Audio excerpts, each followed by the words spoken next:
Hello, everyone, and welcome to this edition of Local 4 News Over Coffee, coming to you from Eldridge, Iowa, and the cool confines of the Scott County Library. Certainly, Eldridge has seen its share of challenges during the pandemic, like so many communities across Iowa and the rest of the country for that matter. Mayor Martin O'Boyle joins us for a conversation this afternoon, along with Tabitha Kramer, Executive Director of the Eldridge North Scott Chamber of Commerce. Thank you so much, both of you, for being here. You bet. Tabitha, we're going to start with you, and let's talk about the last year. What kind of impact did the pandemic have on Eldridge and specifically, I guess, the business climate here? Well, I mean, obviously everything was shut down, everyone struggled, and we're still, businesses are still struggling, especially now finding employees. The chamber has worked really hard. We've tried to provide any sort of support that we can. We've obviously tried to promote buying local as often as we can. What about how the chamber has adapted, made changes during the pandemic? How has it changed your philosophy, approach, that sort of thing? So the member engagement coordinator, Heather Corey, and I, we took those few months that businesses were shut down to evaluate everything that we were doing, and we made it our focus to promote buying local to everyone. We want everyone to realize the importance of it. Obviously, big chains don't support school fundraisers and support local baseball teams, things like that. The money that is spent here stays here. So we remind people on a daily basis to spend their money here. We want everyone to keep their money where their house is. From, I guess, a big picture standpoint, did you see businesses grow here? Did you lose businesses? Was it sort of a net wash?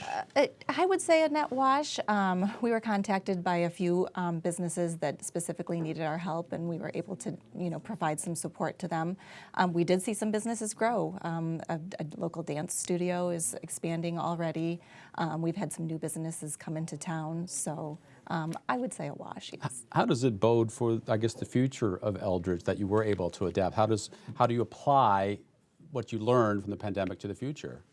That's a great question. I think that one of the things that we learned is when people spend their money here, we create more jobs. That money stays here. So we just want to keep it that way. Absolutely, certainly. It's a great community here, and people who come here tend to stay here. Along those lines, we'll bring in Mayor Martin O'Boyle. Certainly, people these days looking for a quieter life, and a lot of times rural areas, certainly. Your city's seeing somewhat of a housing boom, so to speak. What kind of population changes have you seen here? The population's been at a good steady growth here, Jim. Last census of 2010, we increased 36.8%, the fastest growing city in the county at that point by percentage-wise. So our numbers was a 56-51. This right now, as of last May of last year, we ended up with a growth rate expected by census of about 68.47 at this point, which puts us in line with about 22% growth rate, which is nice and good, controlled, steady growth. So we're almost 7,000 people here in Eldridge now. And we certainly know people love communities where they can do things outdoors, maybe go for a jog or a bike ride. What can you tell us, I guess, about the bike path extension here in Eldridge? Sure. We ended up here a number of years ago taking, in conjunction with Long Grove City, we put about a 2-mile stretch of trail right along our asphalted county trail going north and connected the two cities, and people use the heck out of that thing. So it's really surprising how much use it does. Hard to go by there without seeing anybody. From that there, we're also taking it south approximately another 2 miles. So from end to end, that's about almost a 5-mile walk if you want to do it that way. So we also have ones going from the middle of town on First Street going east out to 16th Avenue. That's about 1.5 miles, and we've got dollars from the feds and through by State Regional Commission. With a local match, we could extend that another half mile for another about $500,000. And so that'll be good. And next year we got plans of doing one from another mile run from First Street to Buttermilk Road. What about plans to connect with trails that already exist in Davenport? Is that in the works? We've talked. There's been a lot of interest in connecting the Eldridge Trail in Davenport, at least somewhere. Interstate 80 is the barrier right now, unless we figure out how to get under it next to a railroad track or through a stream bed somewhere. we could be able to do that because there's plenty of opportunities in Davenport and Bettendorf to hook up with all those things. Are there too. interests between those communities to do that? They've got a trail committee that's kind of county-wide through by State Regional Commission for one, and that's on the radar screen for a future plan. They just don't know exactly where it's going to go. And of course, we got to have money for it too. Any idea how long something like that would take to actually become a reality? Obviously, it's not an overnight thing, but are we talking 2, 3, 5 years? You know, Well, the stretch that we just completed here for the other 2 miles, we started working on about 11 years ago, and trying to get away from the railroad at that time was a little bit troublesome. But finally, they changed administrations a little bit and the corporate structure, and people were ready to sell. And it took a little while to go through a nonprofit organization in Des Moines that sets this aside for trail purposes, so that current landowners couldn't lay claim to it if the railroad abandoned it. That took another year or two to get done, and so finally it took us a while to get wait for funding. And so it was probably about an 11-year process to get up 2 miles of it. so anything to connect with Davenport and Bettendorf obviously would be several years away as well. well, You have to it- work through a lot of hurdles to get there. At this point, yeah. And I know they're trying to work on the Goose Creek Trail a little bit further right now too, so it's getting closer. So we'll see. Hopefully something comes down and we can actually make our towns meet. So yeah. And we do know that voters here approved actually a tax increase to help fund a new YMCA. How important is having a YMCA facility to Eldridge? This is huge and terrific because we got a tremendous amount of equal help with the school district and ourselves. We've been working on this probably 7 years, trying to get this thing to actually come to fruition. Our first start there didn't quite work out so well, so about 5 years ago we joined with the school board again and started to put another push on. And we did some good advertising and good contacting with the local residents, not only in the city, but also with the district as wide. And we've been great partners in this whole thing. The school has been probably the largest school without a pool in the state. They wanted one because the kids are going to Pleasant Valley for their swim teams. So now we'll be able to get this thing done, have our own swim teams at home, and so that's their part of it. We got a rec center here that we've been, it's old, it's going to take a lot of work to do, and we decided let's build new.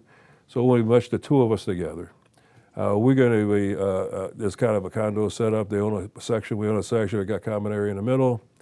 And then we asked the Y to step in and manage it because the school system didn't want to manage it. It's money from a different fund for operating. The Y has taken over and helped you plan all that stuff out, and Right. certainly the voters are certainly in favor. Yes. Mayor Martin O'Boyle, Tabitha Kramer, thanks so much for your time, and we'll be right back with more Local 4 News over coffee.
Welcome back to Local 4 News Over Coffee, coming to you from Eldridge, Iowa, in the friendly confines of the Scott County Library. You'll find hundreds of businesses in this city, and we have two business owners with us now. Tom Sacco is the CEO of Happy Joe's here, and Tony Sacco's Coal Oven Kitchen. Lindsay Ambrose, the owner of Luminous Dance Force. Great to have you both here with us this afternoon. Tom, we're going to begin with you. Tony Sacco's Coal Oven Kitchen, right next door to Happy Joe's on LeClaire Road. What are the differences between those two businesses? They're significant. Happy Joe's is really a family-centric, focused restaurant, and Tony Sacco's is really an adult date night restaurant. They happen to sell both. Pizzas are the primary product, but other than that, there's really not much that's the same. One's full service, one's fast casual, and Happy Joe's being fast casual. Tony Sacco's has got a full bar. We do bourbon flights, we do beer flights. Happy Joe's, you can get a beer. You know, so, Sure. So that's about it, you know. And So you opened Tony Sacco's in December during the pandemic. What Correct. challenge did you face doing that? I've been in the restaurant business over 40 years, and I can tell you honestly, this is a great community, but it was the toughest opening I've ever been through. You know, there just weren't people willing to come out and apply during the middle of the pandemic. It was a very tough environment. So. How do you plan for growth? Do you plan for growth? Oh, absolutely. Yeah, absolutely. We'll open 10 Happy Joe's this year, so we're doing very well. We'll probably open 2 Tony Sacco's, you know, if we can get the second one signed in time. So there's lots of real estate and there's lots of good deals to be made out there to grow. The problem is staffing and management. That's really the challenge that we all face right now. How would you describe your relationship with the local Chamber of Commerce? Oh, excellent. This is a great community to be associated with. If I tell you some of the faux pas we've made and how they've bailed us out, it's a great community to be associated with, yeah. Let me bring Lindsay in here. Now let's talk Luminous Dance Force. Quickly describe what that is. Well, you know, anyone growing up with me could have told you that this was my lifelong dream. So it's awesome that I've been able to do it before my 30s. We do all styles of dance, ranging from ballet, jazz, contemporary. I have the most amazing staff members. Myself, I have another ballet instructor, and then even some of the high school current graduates. But I swear we have the best dance families. I love this North Scott community so much. So. What was it like starting a business in this area where you grew up? You know, it has been wild because I was that typical high school student who wanted to get the heck out of Dodge graduating, but you know, I've moved a few times, and this is it. This is the best community that I've lived in, and the support is unbelievable. How did the pandemic impact you doing something like you're doing? Because there wasn't a lot of activity allowed during the pandemic. Right. So initially, just like everybody else, we shut down altogether, but quickly I started some Zoom classes, you know, and I think for the sanity of our dancers and even their parents, I kept them moving. We would have our Zoom meetings and dance, you know, in the basement, wherever we needed to. So it was tough, but we got through it. You got through it, but here you are where, you know, the reopenings happen in Iowa, Illinois is starting, so I imagine you might get some crossover business as well. What are your plans for the future? Well, I'm actually excited to say that we're looking for a new location. We've rapidly outgrown our current spot. We want to stay in Eldridge, obviously. It's the best place to be, but we are looking for something with a little bit more square footage and hope to be there within the next few months. How surprised are you with the response you've gotten to have as many students as you've had and actually the need to find a new space?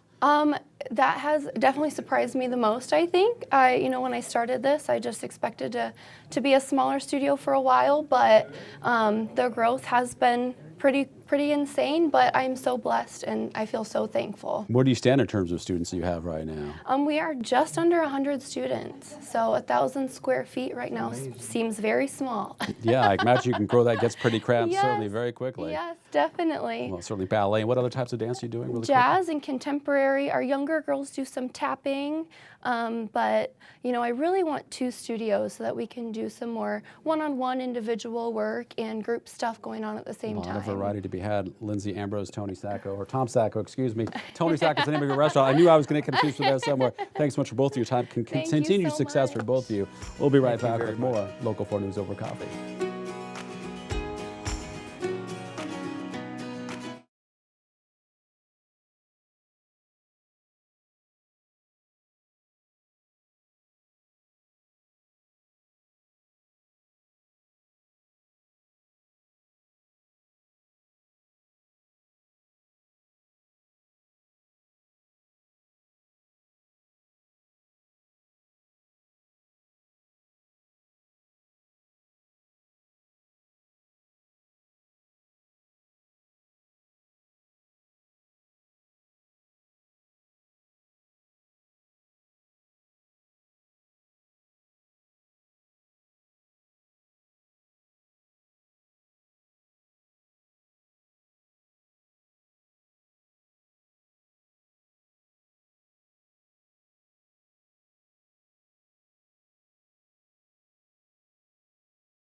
Welcome back to Local 4 News Over Coffee from Eldridge, Iowa, and the Scott County Library. Certainly all of our lives are impacted by the pandemic. Kids especially, we know they miss a lot, and their lives as students changed so much. They had to learn online. There were canceled sports and other extracurricular activities. It was actually a learning curve for educators as well. We're joined now by North Scott Junior High School Principal John Hawley joining us now in this conversation. Thanks so much for being here, Mr. Hawley. Well, thank you for inviting me here. It's a pleasure. What are some of the biggest challenges you faced as an educator over the last year?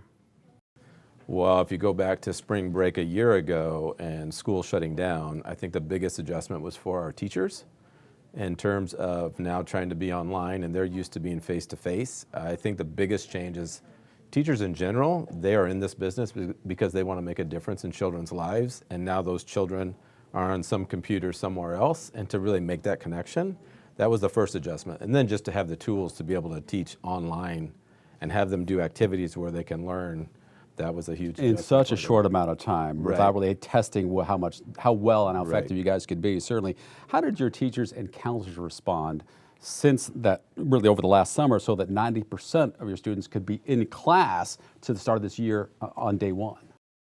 That's an excellent question, and it was the work of a lot of people over the summer. So, of course, according to the state, we had to have a return to learn plan, and in our district, it was created by all of our administrators.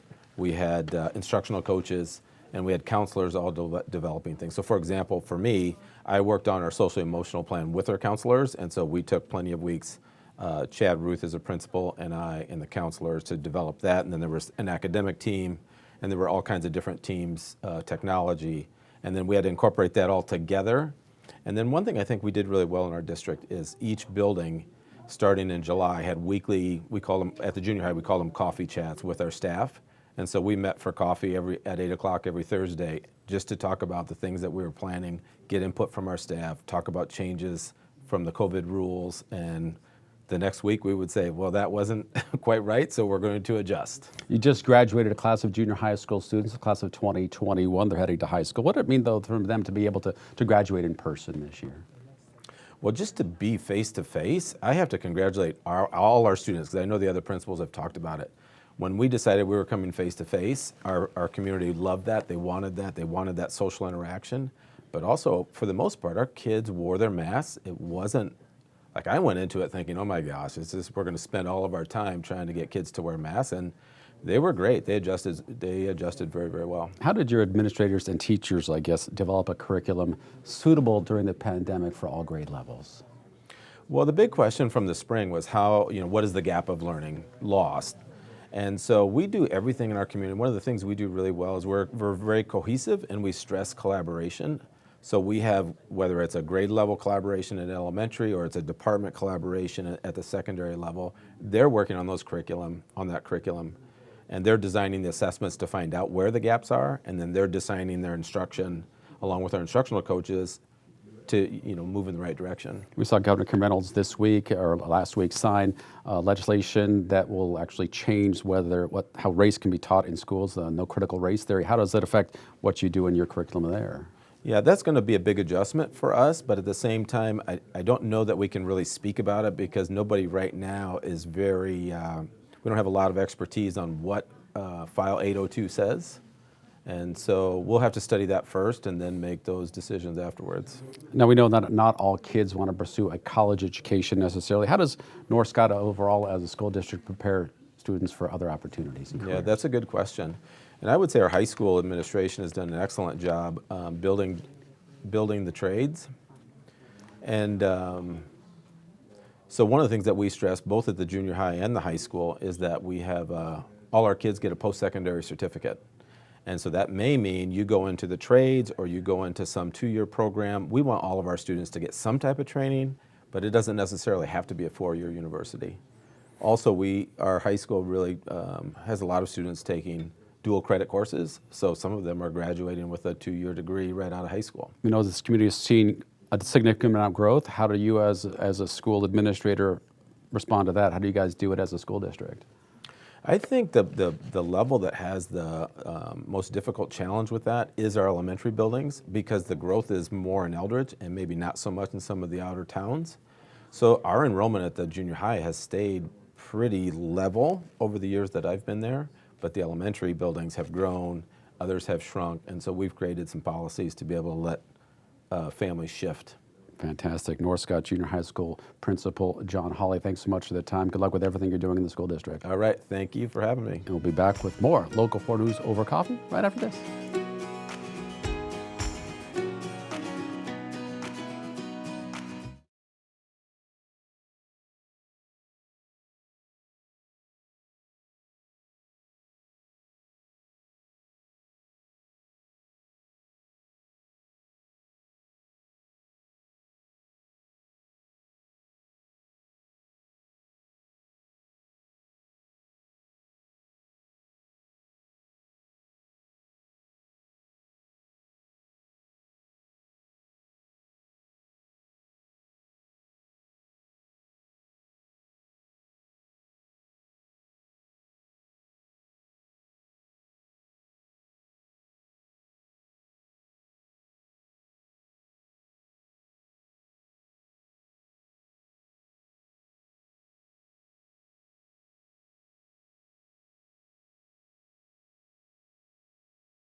Welcome back to Local 4 News over coffee from Eldridge, Iowa. The city celebrating its 150th birthday this year. We came here to the library to get a little bit of history lesson to find out where it all began. It turns out it starts with a man named Jacob Eldridge.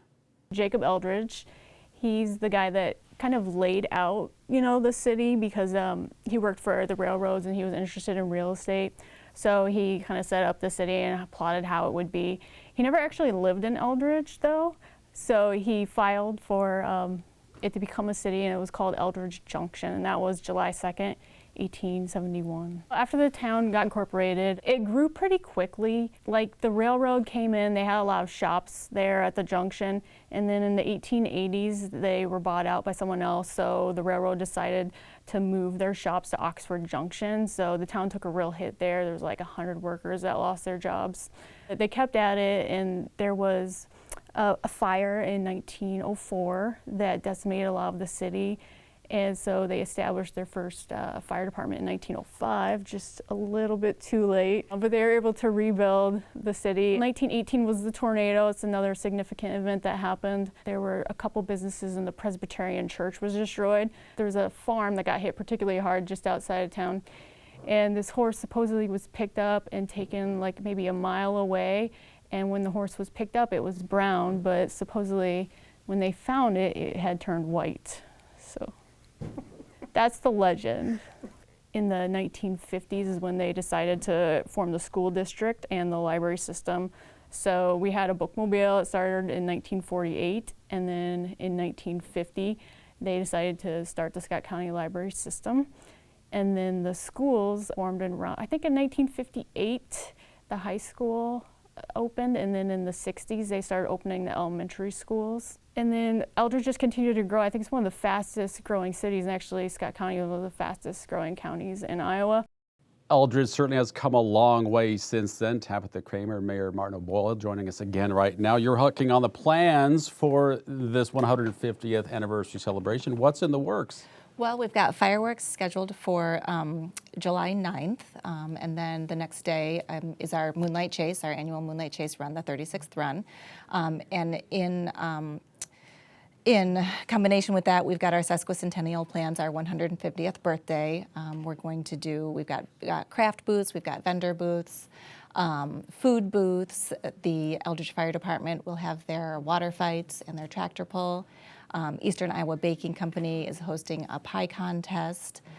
We've just got a lot of great events planned. Absolutely. I understand merchants are in on this in terms of prizes as well. How can people get in on that? So there are raffle buttons that people can purchase. They're $2 a button. You can buy them at North Scott Foods. You can buy them at City Hall. And yeah, you'll have a chance to win. How long did it take you to try planning for this 150th? It's a sesquicentennial is the exact term, right? Yep. I imagine this isn't something you put in overnight. This probably was years in the works. Well, we kind of started meeting about it back in August. So been having some monthly and now twice monthly meetings now that it's getting closer. And yeah, I mean, we've been planning it. We're excited about it. Absolutely. Why not? 150 years is a big deal for any community. Certainly, Mayor Martin O'Boyle, certainly what's it like for you to be presiding as mayor over this community and hitting that 150th anniversary mark? What an honor it is, Jim. It's grown. This city's grown pretty good, and they've got a lot of inhabitants, almost like I say 7,000 right now.